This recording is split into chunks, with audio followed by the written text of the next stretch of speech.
Good day, everyone. This video is going to go over the software portion of our citation system located within our vehicles. Please keep in mind that these Toughbooks are going to be Microsoft based, so this does run off of Microsoft Windows. The software piece that we're going to be focusing today is going to be Patroller, and we're currently on version 6.6.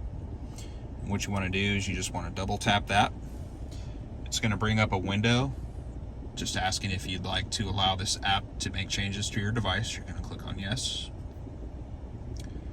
It's going to take about 15 seconds to load up.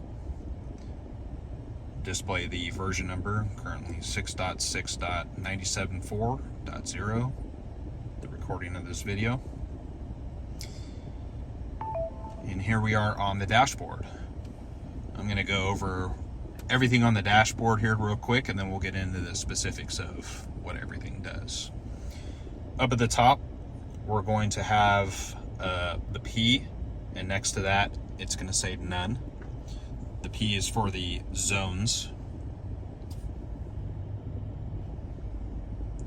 This is going to be the default device. We only have one device in one unit, so this will always state the default in unit 1. Please take note that there's 3 icons here up at the top that are green.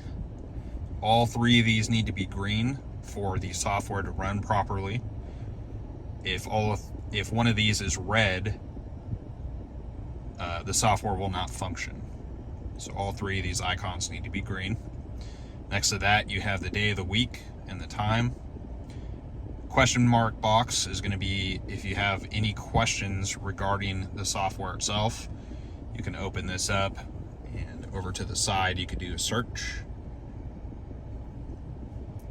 minimize, maximize, exit. You have the search icon. This is going to be if you want to specifically search for an individual plate, you can do that. This bar right here is going to be for when you're actually driving. Anytime the vehicle has a hit, it will take a quick picture of that vehicle's license plate and it'll display here. And as the vehicle continues to get hits, it'll stack up on this one bar. Underneath that, we have our main display here. So as we're driving, a vehicle will show up in one screen, and then you'll have a map of the location where you are via GPS on the other. We have the hits tab down here. Zones is going to be inside the campus. We have designed specific areas to be zones, so each parking lot is going to be considered a zone. The exterior of the campus is a zone, and so on. Manual capture is going to be if the license plate itself is obstructed. You can do a manual capture. So if you tap on this, you can actually enter in the license plate manually if for whatever reason the LPR system is non-functional. New wants, we're not going to have to deal with this. This is going to be if something is going on the campus where we want to manually enter a license plate for this system to recognize. This system is going to be designed only for permits, so we are not going to have to worry about that.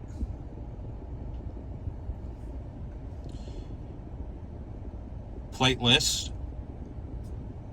This is going to be all of the different types of listings, or what's called a hot list, that we have: construction, emeritus, special, staff, and student. And then it also displays the last time it was modified, the number of entries, and the last time that it was synced to the actual server, not to this device. Next, you're going to have offload. This is to manually offload the system itself. So as you go through and you are writing citations, they have this option here to manually offload. Please take note though, as you exit the vehicle, it will actually ask you to offload when you're complete. So you do not have to worry about the offload button. Options: volume up, volume down, mute, map behavior if you want north to always be up or rotate as you turn the vehicle, and your text size. Status. Again, this is going to be those three icons up the upper right hand corner. Goes into an explanation of what those are. So you have GPS, live connect, and cameras. You have a stats page, just letting you know the read count, the zone selection, hits, any messages that may come up as errors, and then an abouts page that tells you the version and what licensing. Next to that, we have a tab that's called both with yellow arrows. This is going to be for the cameras. So you can actually hit this and it'll change the camera to only use the right camera, the left camera, or both cameras. In our case, I believe we're probably going to just leave this to both. And the last icon over here is the video. And this is where you can actually view both cameras. So you have your left camera, your right camera, and you can change to see context or the LPR version of it. So we're currently on the right camera on the context, so this is a live view of what that looks like. And then when you switch it back to the LPR, it tells you the delay of the LPR, the exposure, with an auto feature, and I would just leave that on auto. And then over here in the corner, you have your on and off feature. This is going to be primarily used if, for whatever reason, the vehicle is used off campus. You could turn this to off or pause. That way, as you're driving around on city streets or what have you, the system itself will not be attempting to read license plates and set off a bunch of bells and whistles. And you just turn that back on. That concludes the basic software overview.